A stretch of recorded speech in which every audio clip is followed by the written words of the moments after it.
Larry said it was a secretive company. It was opaque. Most of them wanted to stay away from Palantir. But as you can see from this chart, it has been absolutely on a tear. In fact, it's the best performing AI software stock, up 155% this year. My next guest actually was pounding the table on it as low as $6. I want to bring in Fitz-Gerald Group Principal, Keith Fitz-Gerald. Keith, first and foremost, congratulations. There were a few times it looked dicey. You never lost the faith. Now everyone's jumping on the bandwagon. What are you going to do? I'm going to stay with it. You don't switch horses in the middle of a race you're winning. I think it takes out $50 relatively quickly. I see 85 on the horizon.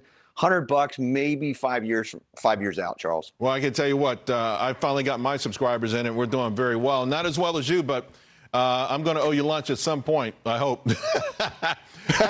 So let's talk about Nvidia, because that's one, right? Again, similar thing, right? It hit a new high, then it tumbled all the way down. I think intraday one session, it was down to $90. Everyone said, get out, get out, get out. The story's over, yada, yada. But it's come back all the way back. What are you thinking here? I mean, I know you owned it in the past. Do you own it? Do you still want to buy it? Should people buy it?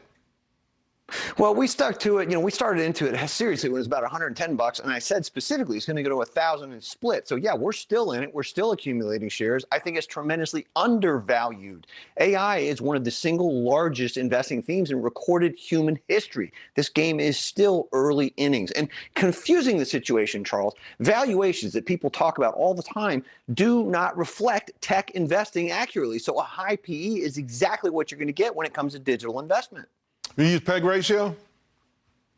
Yeah, I do use the PEG ratio. And again, it's high, but look at the antiquated accounting recognition that is foisted upon stocks like this. So I think people are making a tremendous mistake, even though that kind of analysis is still accepted as dogma. Yeah, we should note that a major firm this week said it's going to go to 190 and that their free cash flow, to your point, will rival that of Apple's. And we also know that the Mag 7 so far earnings season, you know, they keep delivering, right? They're the ones in the S&P 500 that are really still delivering the earnings, and I just get really confused when everyone tries to play the guessing game on tops. Now, one name that's been through this ringer many times already has been Tesla.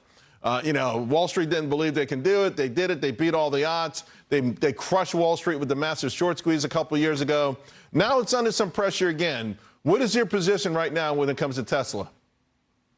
Well, I continue to own it. I continue to think it's a great investment. I continue to believe it's going to be 3 to 5x, maybe 5 to 7 years from now, max. Here's the thing. This is Apple's 2014 parallel. When they introduced services, Tesla is suddenly going to have robotics. It's going to have taxis. It's going to have energy. It's going to have all sorts of other things that are not yet factored in. If you look at Apple when it introduces services, today that's a $100 billion undertaking. I think Tesla's cars are going to be a fraction of its overall revenue composition here in a couple of years.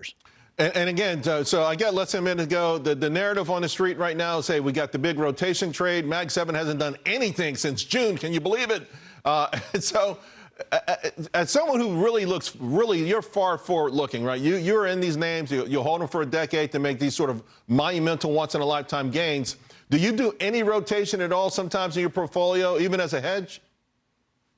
Well, I think rotation is a misguided concept. What I'm going to do is look to deploy, because while I'm always playing offense, to me, I don't want to run from a fight. I want to run into it. That's the way I was trained. That's the way I live my life. You know, that's the way you hunt down opportunity. You don't cower in fear, because investing in optimism beats that every single time, especially if you got a great stock. Great stuff.